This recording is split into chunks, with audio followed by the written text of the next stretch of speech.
Good morning, Ian Crouch with your 8:30 Hunter News update.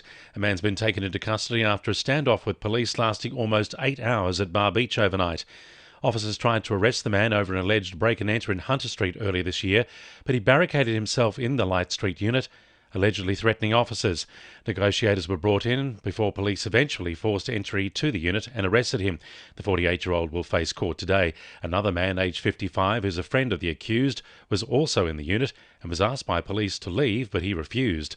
A fire which broke out later in a washing machine and a shared laundry at the same complex is being treated as suspicious. A 90-year-old man is in a serious condition in the John Hunter Hospital after a shocking accident involving an angle grinder.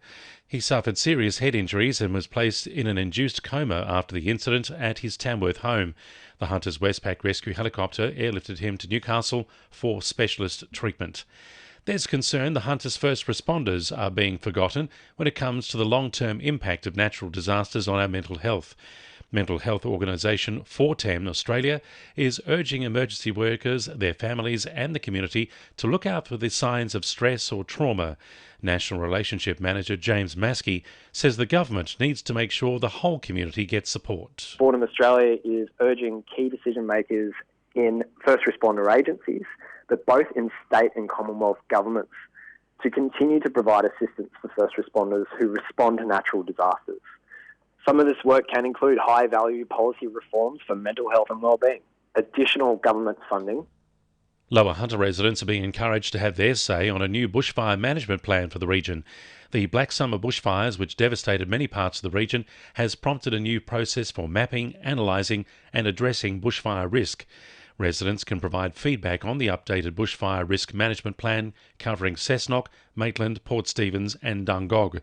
It's available for 42 days on the New South Wales RFS website.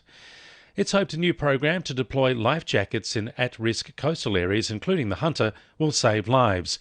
The state government is teaming up with Surf Lifesaving New South Wales to deliver 1,000 life jackets to these communities, thanks to a $205,000 funding boost. The program is particularly aimed at rockfishers. At least 19 people have been swept into the sea to their deaths between Waibung Point and Catherine Hill Bay since 2011. The University of Newcastle is partnering with the Environment Protection Authority to promote sustainability at the checkout and the ban on single-use plastics.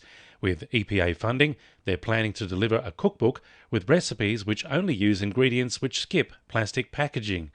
Deputy Director of Campus Services, Matt Lee, says sustainability needs to be part of everyday life. This is all about behaviour change. How do we actually drive behaviour change? And unfortunately, it takes a very long time. Having bans in place really supports that.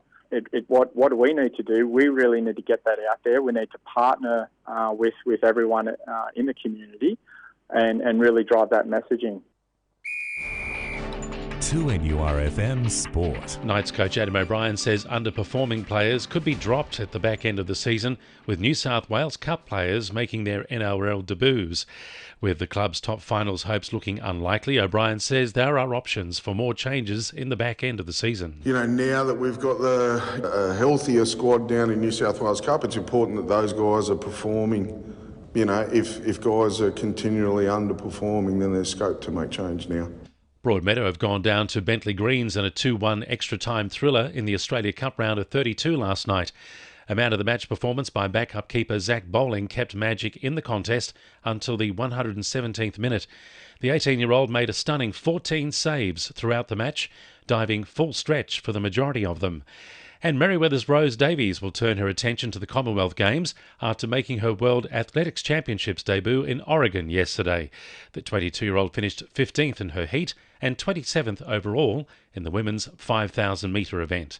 And the winning numbers in Powerball are 2, 7, 8, 9, 24, 25 and 26, and the Powerball is 9.